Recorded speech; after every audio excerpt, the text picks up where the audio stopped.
Ingat nggak, waktu di sekolah kita diajarin soal metode ilmiah, pengamatan, hipotesis, eksperimen, kesimpulan. Kelihatannya rapi banget ya, dan sangat logis. Tapi, gimana kalau saya bilang, cara kerja sains yang sebenarnya itu jauh lebih dramatis, lebih kreatif, dan bahkan lebih brutal? Nah, mari kita bongkar pemikiran revolusioner dari Karl Popper, seorang filsuf yang benar-benar mengubah cara kita semua memandang sains. Coba lihat pertanyaan ini.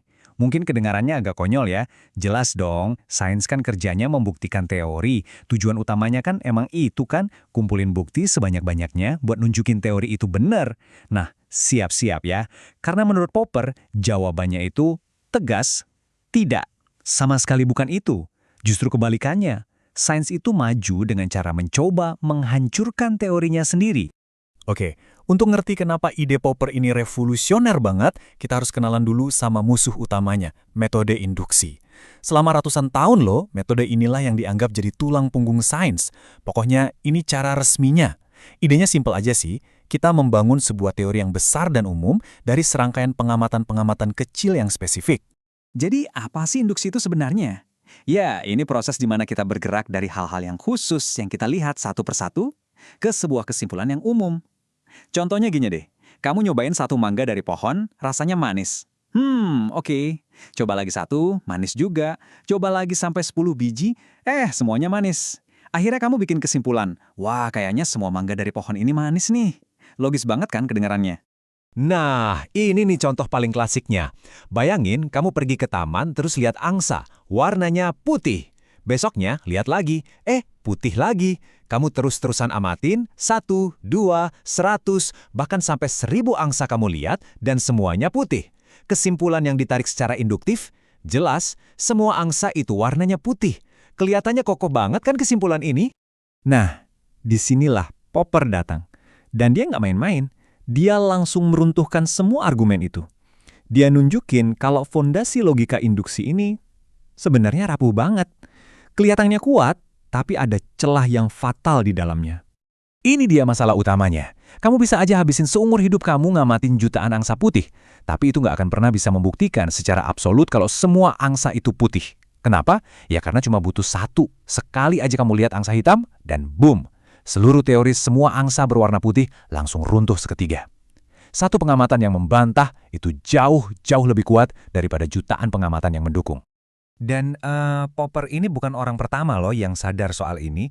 Jauh sebelum dia, ada filsuf namanya David Hume yang udah ngomongin masalah yang sama persis. Kata Hume gini, cuma karena matahari terbit setiap pagi sampai hari ini, itu nggak ngasih kita jaminan logis yang mutlak kalau besok matahari pasti terbit lagi. Pengalaman masa lalu, kata dia, nggak bisa jadi bukti buat masa depan. Popper nggak berhenti di situ. Dia nunjukin ada cacat logika lain yang lebih dalam lagi. Coba deh kita tanya, kenapa kita percaya sama metode induksi? Jawaban paling umum pasti, ya karena selama ini berhasil kan? Tapi tunggu dulu. Argumen karena selama ini berhasil itu, kan argumen induktif juga. Jadi kita pakai induksi untuk membuktikan kebenaran induksi. Ini argumen yang muter-muter aja nggak ada ujungnya. Dan secara logika itu cacat. Oke. Jadi kalau induksi ternyata bermasalah, terus solusinya apa dong? Nah, disinilah kejeniusan Popper benar-benar kelihatan. Dia membalikan semuanya 180 derajat. Kata dia, tujuan sains itu bukan untuk membuktikan teori, tapi justru untuk mencoba membantahnya, mencari kesalahannya. Inilah yang dia sebut falsifikasi. Perbedaannya benar-benar fundamental. Coba kita lihat. Sains model lama yang pakai induksi, itu kayak pengacara yang cuma sibuk ngumpulin bukti yang dukung kliennya aja. Bukti yang memberatkan diabaikan.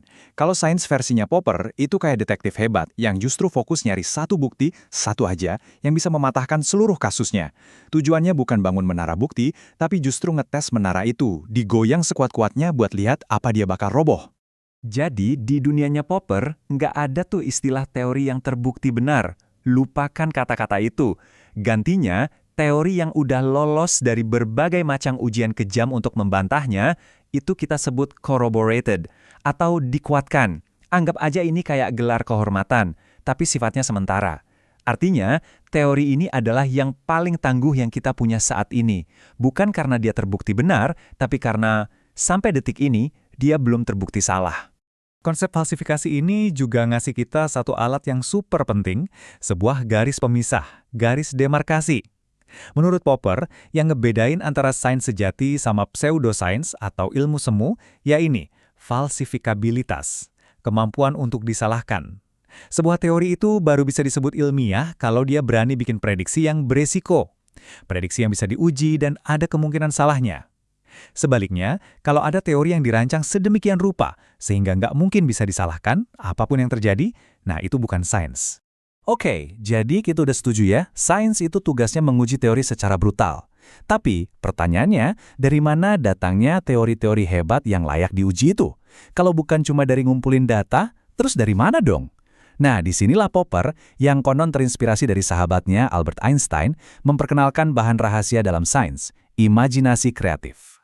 Popper percaya kalau penemuan-penemuan ilmiah terbesar itu nggak lahir dari proses yang kaku, yang logis langkah demi langkah.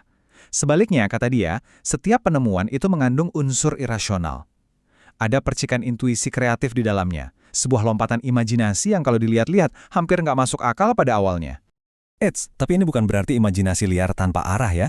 Coba bayangin kayak gini, intuisi kreatif ini adalah buah dari latihan ribuan jam di satu bidang. Aturan 10.000 jam itulah, ketika pikirannya udah super terlatih, kayak pikirannya Einstein misalnya, diizinkan buat bermain dan berimajinasi melampaui data yang ada, nah disitulah keajaiban terjadi. Jadi imajinasi yang melahirkan idenya. Baru setelah itu, logika dan pengujian brutal yang menentukan apakah ide itu cukup kuat untuk bertahan. Jadi, apa sih warisan terbesarnya Popper ini? Jawabannya, dia nggak cuma mengubah cara ilmuwan bekerja. Dia mengubah cara kita semua berpikir tentang apa itu pengetahuan. Sains di mata Popper bukanlah sebuah bangunan kebenaran yang sudah jadi dan kokoh. Bukan. Sains itu adalah sebuah proses pencarian yang nggak pernah selesai, yang pintunya selalu terbuka. Filosofinya ini menanamkan beberapa nilai yang penting banget. Pertama, kerendahan hati. Sadar kalau teori terbaik yang kita punya hari ini bisa jadi besok terbukti salah. Kedua, keterbukaan. Siap menerima kritik karena justru kritik itulah yang mendorong kita maju. Dan yang paling penting, yaitu tadi, berpikir kritis. Tugas ilmuwan bukanlah jadi pengacara yang mati-matian membela idenya, tapi jadi hakim yang paling adil dan paling keras yang justru mencoba mencari kelemahan dari idenya sendiri. Dan semua ini membawa kita ke satu pertanyaan terakhir yang cukup menantang. Dengan semangat Popper, coba deh kita sama-sama bertanya pada diri sendiri. Dari semua hal yang kita anggap fakta ilmiah hari ini, kira-kira teori mana ya yang mungkin suatu saat nanti akan dianggap keliru? Sebuah kesalahan yang indah, yang justru membuka jalan buat pemahaman yang jauh lebih dalam lagi.